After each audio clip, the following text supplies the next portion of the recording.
Eu quero dizer que esse ativismo judicial, que muitos acham que é a grande saída, na verdade pode ser uma grande tragédia.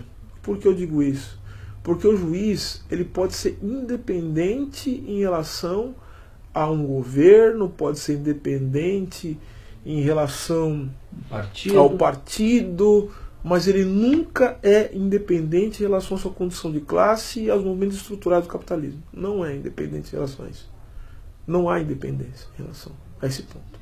Isso a gente tem que entender como essas coisas funcionam. Por isso que as decisões do tribunal não são tomadas por um juiz isoladamente, são decisões por maioria. Maioria, é colegiado. É para evitar exatamente que o voluntarismo de uma visão muito particular do mundo possa de alguma maneira se sobrepor à visão do conjunto, né, que são juízes que são, como eu falei, são indicados. E que geralmente o juiz já tem uma carreira, né, uma carreira que pode ser vislumbrada, que sofrem pressões também, né, não se pense nisso. Ao mesmo tempo, uma outra coisa é uma quimera liberal também achar que eles possam não ter essa conexão com os poderes constituídos. Porque qual é a crítica que tem sido feita no Brasil? Não, porque os juízes, de fato, eles estão muito independentes, não sei o quê. O juiz tem que ter um maior compromisso com o povo.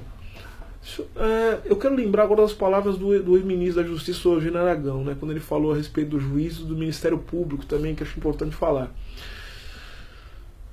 Vejam só a Constituição subjetiva, para além da questão ética, como eu falei, da questão moral, quero falar da questão política.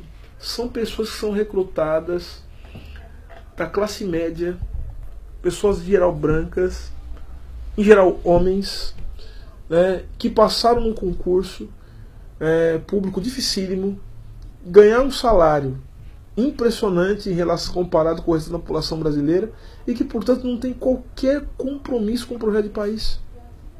Eles têm compromisso com uma técnica que eles acham que é neutra, mas que nós vimos que não é neutra. É uma técnica que reproduz a ordem social. Então vejam, eu acho que uma parte das pessoas é muito iludida em relação a isso. Ficam críticos e falam assim, nossa, o Poder Judiciário, diante de um golpe de Estado, né, o Poder Judiciário tem que nos salvar, o Poder Judiciário tem que nos ajudar. Eu vou dizer uma coisa, mais uma vez a gente estudar um pouquinho de história.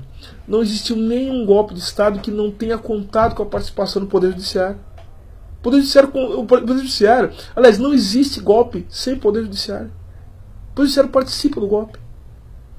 Pode ser que um indivíduo não participe, 2 ou 3. O que eu faço? Eu tiro esses 3. Hermes Lima, Vitor Nunes Leal, Evandro Luiz e Silva. O Supremo continuou a mesma coisa. O Poder Judiciário continuou funcionando sem esses 3 elementos. Esses 3 brasileiros que de uma maneira se opunham ainda que limitadamente ao golpe de 64. Né? Mas esse mesmo judiciário que hoje alguns pedem para salvar do golpe de 2016 é um judiciário que em 64, por exemplo, declarou que o João Goulart a presidência estava vaga com o presidente dentro do país. Não existiria escravidão se não fossem os juristas da escravidão. Não existiria o nazismo se não fosse o juiz do nazismo. Se você não tinha nazismo sem um Roland Freisler, você não tinha nazismo sem um Carl Schmitt, que é um jurista importantíssimo, não teria. Não é? Outros tantos, Teixeira de Freitas, né? Estou falando agora da escravidão aqui no Brasil, Teixeira de Freitas. Todos os juristas, a maioria deles, pelo menos, que se formou no Lago São Francisco e se formou também na Faculdade do Recife, todos eles, né? Eles estudavam as leis da escravidão, eles estudavam direito administrativo, os escravos do reino, eles estudavam o escravo como coisa semovente no direito civil. Quem se revoltava contra a escravidão, em geral, eram pessoas, e mesmo aqueles grandes juristas, falo do Luiz Gama era o maior jurista, o maior advogado da história do Brasil. Mas vejam só a condição subjetiva desse homem. Um homem que foi escravizado, um homem que era um gênio, que foi escravizado, se tornou um homem livre, jornalista, e que não pôde se formar na Faculdade de Direito do São Francisco porque não foi aceito. Não aceitava-se que um homem formalmente livre, mais negro, pudesse estudar na Faculdade de Direito do São Francisco.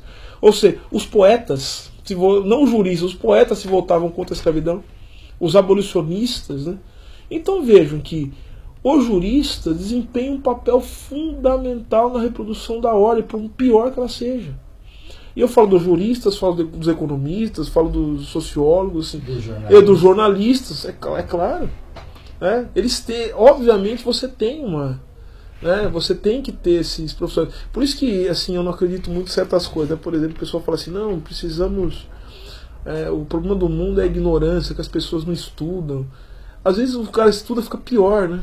A pessoa estuda, fica pior, porque ela fica mais convicta, né, das suas posições, por mais reacionárias e absurdas que elas sejam.